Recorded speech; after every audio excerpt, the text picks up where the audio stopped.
முதலமைச்சராக இருந்த திரு எடப்பாடி பழனிசாமிக்கு சவால் கட்சிக்குள் இருந்து தோன்றி இருக்கிறது. பின்னடைவை சந்திக்கிறார் பழனிசாமி.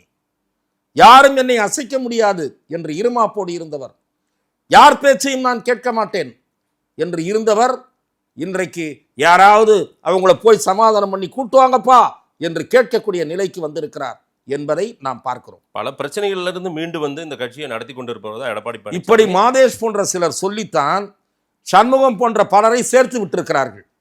மாதேஷ் போன்றவர்கள் தான் எடப்பாடி ஆகா இந்திரன் சந்திரன் அவருக்கு இல்லாத வலிமையாம் என்று வாசித்து ஓங்கி வாசித்து தான் எடப்பாடியின் கை இன்றைக்கு தாழ்ந்து போயிருக்கிறது என்பது என் பணிவான பார்வை. இல்ல சார், சி.வி. சண்முகம் தரப்பினர் இப்ப பேசிட்டு இருக்காங்கல்ல, இவங்களோட தைரியம் இருந்தால் அவரை நீக்க முடியுமா? நோட்டீஸ் அனுப்ப முடியுமா? இருங்க சார், இவங்க விஜயோடு போறாங்கன்னா நான் கேட்கிறேன் முதல்ல இந்த ஆப்ஷனே இந்த என்டிஏ அலைன்ஸ் சார். நான் என்ன சார் அதெல்லாம் வேணாம் சார்.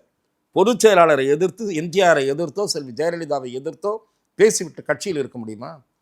கழகத்தின் கோட்பாடுகளுக்கும் கொள்கைக்கும் குறிக்கோளுக்கும் எதிராக வழக்கமான ஒரு டயலாக் இருக்கேன் பேரா, கண்ணியத்திற்கு எதிராக செயல்பட்ட காரணத்தால் இன்று முதல் நீக்கப்படுகிறார். அவரோடு யாரும் எந்த தொடர்பும் வைத்துக் கொள்ள முடியாது.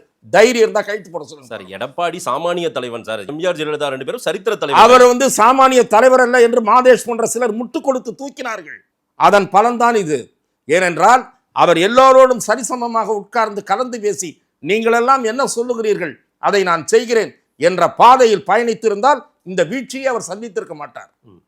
எவ்வளவு சரிவு கட்சிக்கு படிப்படியாக எப்படி அந்த சரிவு ஏற்பட்டது? ஒரு தனி மனிதனுடைய ஈகோ, அதுதான் இந்த சரிவுக்கு காரணம். என்ன நடக்க போகுது?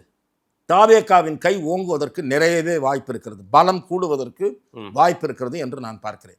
ஆச்சி மசாலா, எந்த சமையலும் ருசி தேடும் ரகசியம், 20 ரூபாய்.